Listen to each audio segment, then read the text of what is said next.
Martinez Zogo, pourquoi combattez-vous les personnalités suivantes? La première, c'est Samuel Vondo Ayolo. La deuxième, c'est Motazé. La troisième, c'est Amogo Belinga. Et Messanga Nyamding. C'est Lionel Adebouda de Libreville qui nous envoie cette question. Alors, on va commencer par Samuel Vondo Ayolo. Oui, vous savez, il y a des noms, quand je les entends, il y a des noms, quand je les prononce, tout de suite j'ai la nausée. Je n'ai pas envie de prononcer ce nom-là. Bon, passons, s'il vous plaît. Lui, Paul Motazé. Lui, Paul Motazé, en tant que ministre des Finances, vous dites vrai, je ne le combats pas. Hein. Oh, d'accord. Je suis contre sa façon de gérer ce ministère et la façon avec laquelle il gère les finances du Cameroun. Il y a Jean-Pierre Amour-Bilinga. Sauf erreur, hein, je crois vous avoir entendu plusieurs fois dans votre émission.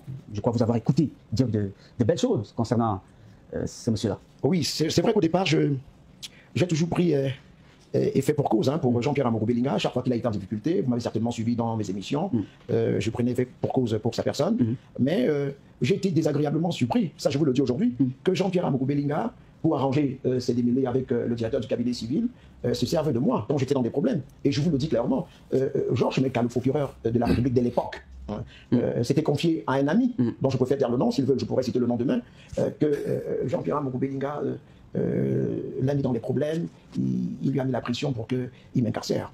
Ça, c'est Georges Meka, ancien procureur de la République, centre administratif Yaoundé, tribunal de première instance, qui s'est confié à un de ses amis qui était un ami à moi. Alors, à partir de cet instant, je considère que Jean-Pierre Amour-Bilinga... c'est grave ce que vous dites, hein, quand même. Je le dis. Pour moi, Amour-Bilinga n'est pas une personnalité. Pour moi, ce n'est pas un milliardaire établi.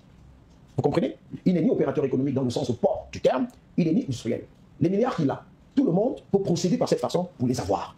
Il n'a fait aucun travail extraordinaire. Pourquoi vous ne le faites pas? Vous devenez milliardaire vous aussi? J'ai pas envie de le faire comme lui parce que demain je pourrais être rattrapé. Par quoi? Par la justice. Demain il pourrait être accusé de 2 ou 3 petites choses.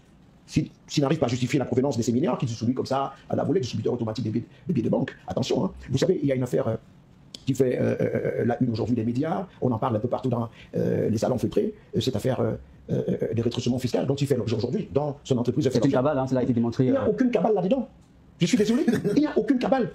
Depuis l'indépendance du Cameroun, avez-vous déjà appris qu'un opérateur économique ou un industriel camerounais ou un homme d'affaires reconnu comme tel, établi comme tel, a poursuivi en justice des fiscalistes pour arnaque ou bien... Sauf qu'ils ont été piégés, je crois, dans son bureau. Vous connaissez bien... Avec des caméras dissimulées, ça et là. Vous connaissez bien... Qui les ont filmés en train de prendre des bacs-chiches, des rétrocommissions. Vous connaissez bien M. Jean-Pierre Amour-Bilinga. S'il avait ses preuves, il les aurait déjà publiées partout. Il ne les a pas. Il a été dit, moi je l'ai écouté dans un reportage, tout cela a été transmis à la justice. Il fait ce qu'on appelle la fuite en avant. Les impôts qu'on lui demande de payer, il les payera. Il fait ce qu'on appelle la fuite en avant. Est-ce qu'on en peut passer quand même cet acharnement sur cet homme vous savez que, est-ce que vous savez qui donne des emplois aux jeunes Camerounais? Quel emploi il donne? Quel emploi il donne? Quel emploi il donne? Il donne quel emploi? Il y a quand même toutes les structures dont il est le patron. C'est évalué à 1000 personnes environ. J'ai pas envie de faire son avocat ou de le défendre. Mais moi, j'ai les avocats d'Amour-Bilinga sur le plan médiatique. Oui. Il faut avoir les éléments. Vous ne pouvez même pas avoir les éléments pour le défendre. Il est indéfendable, ce monsieur. Ce monsieur, oui, il a joué les hommes généreux en donnant de l'argent à qui en fait la demande, à gauche, à droite. Mais dans le fond, c'est quelqu'un pour qui moi je n'ai plus de respect. C'est quelqu'un pour qui moi je n'ai plus de respect. Et je vous le dirai une autre fois. Pour le moment, limitons-nous à ce que je vous dis. Pour moi, Jean-Pierre Amour-Bilinga, homme d'affaires établi comme tel, je mets de réserve. Opérateur économique. Il n'y a pas qu'au Cameroun qu'il a des activités. Il y a la sous-région, vous l'avez parfois vu, aller en Guinée équatoriale, en Centrafrique, Gabon. Aller en Guinée équatoriale, c'est extraordinaire d'aller en Guinée équatoriale, d'aller en Centrafrique, d'aller où? En France, par exemple, où il a une... Vous connaissez les hommes d'affaires qu'on a dans ce pays et qui sont reconnus comme tels, qui payent des centaines de millions, des milliards aux impôts. Pourquoi ils n'ont jamais eu ce problème? Pourquoi la première fois que l'administration fiscale a des problèmes avec un supposé opérateur économique, c'est lui? Il faut faire attention. Il paye les impôts. Bonjour les enfants, c'est papa. Bienvenue dans notre deuxième podcast de la journée. Et en ce moment précis, on est toujours en train de chercher où est passé Martinez Zogo. Mais je vous vais présenter cette capsule, les enfants, pour que vous voyez ce qu'on appelle l'arrogance du China. Vous avez vu l'arrogance du China? Quand il a l'impression que son patron est tout puissant. Quand il a l'impression que là où il est là, il est dans l'équipe de celui-même qui a déjà mangé la chose. Regardez l'attitude de Martinez Zogo. Regardez qu'on y parle. Regardez ça, c'est l'arrogance du China. Parce qu'il sait que derrière lui, il y a quelqu'un de très puissant. Qui lui dit, fais ce que tu as fait. Si quelqu'un te touche, tu es intouchable. Donc il était là comme quelqu'un. Parce que c'est un pauvre journaliste, là-bas en Amplitude FM. Donc, pour qu'il parle avec autant d'arrogance dans un endroit où on découpe les gens point oui ou point non, je crois qu'il y a quelqu'un qui l'a rassuré. Il y a quelqu'un qui l'a rassuré pour lui dire que non, Martinez Zogo, là où tu es là, tu as le feu vert, tu as les finances, tu as tout ce qu'il faut, tu vas maintenant y aller. Personne ne veut d'entre eux là. Pour qu'il parle d'Amour-Bilinga comme ça, il faut que la personne qui l'a mandaté, parce que quelqu'un l'a mandaté, la personne qui l'a mandaté l'a rassuré que t'inquiète pas. Finances, tu es couvert, tout tu es couvert, on ne peut rien te faire. Et il a vu le poste de la personne. Dans la bouche de ce truc, quand les gens demandent où est Martinez, je vous dis qu'il ne faut pas nous déranger. Vous savez très bien là où il est. Vous savez très bien là où il est. Ok? C'est-à-dire que quand on lui demande qu'il lave souvent, qu'il dans son émission, il dit qu'il lave Vondoyolo, il lave Amogo Belinga, il lave l'autre bonhomme, ministre le gars des Finances, la Motazé. Mais c'est le trio, non? Ce sont les amis. Qu'est-ce qu'ils ont en commun, ces trois personnes? C'est qu'ils sont des potes. Ils ont quoi d'autre en commun? C'est qu'ils sont totalement en conflit ouvert avec le Moulin qu'on appelle l'homme à la punk. Donc on peut dire en ce moment précis que l'homme qu'on appelle Martinez Zoro, s'il a été ramassé, il a été ramassé par le clan qu'il vient de citer là. C'est-à-dire que s'il n'est pas dans la cave d'Amougou, il est soit dans la cave de Moutazier, ou bien il est dans la cave de Tonton Vondo. C'est-à-dire que je ne sais pas pourquoi n'importe quel enquêteur va te dire comment faire pour trouver ce bonhomme. On dit non, il avait dit que tel, il était en conflit avec tel. On part d'abord voir les personnes. Est-ce que quelqu'un parti demander à Amougou Belinga où est Martinez et Amougou ne lui a pas dit? Est-ce que quelqu'un parti demander à Moutaz où est Martinez et on ne l'a pas dit? Vous le voyez comme il parle. Donc tu peux dire de manière, tu peux comprendre si tu suis minimalement les primaires chez les crapules à la clinique.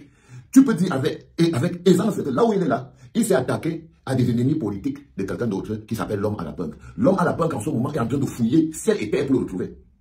Donc l'arrogance que vous le voyez pas là, c'est l'arrogance de la sécurité, c'est l'arrogance du Kina. C'est-à-dire que quand les gens commencent à voir qu'il a une émission qui est beaucoup suivie. Donc ça lui donne un pouvoir, ça s'appelle le 4e pouvoir. Il y a des hommes politiques qui ont besoin de ce pouvoir, c'est comme les artistes, ils ont besoin de ce pouvoir. Ils le prennent ce pouvoir, par exemple là. L'homme à la punk l'a pris. Et il a missionné pour venir s'attaquer aux autres crapules qui sont ses ennemis mais dans le cadre de la politique. Donc, on n'est pas dans une sorcellerie. Parce que nous prendre la tête. Quand vous voyez des journalistes à deux balles, avec Tamba, avec Fismondi parler, ils vont finir tous pareil. Les Fismondi parler, Bijoka, les Tamba, ces jeunes à deux balles qui sont venus se coucher pour mettre à terre l'avenir de la jeunesse. Parce que eux, ces jeunes-là, on dit que si ce pays coince les jeunes, c'est parce que ce pays s'appuie sur d'autres jeunes pour coincer les jeunes. Ok? Donc arrêtons un peu de tourner le jeu.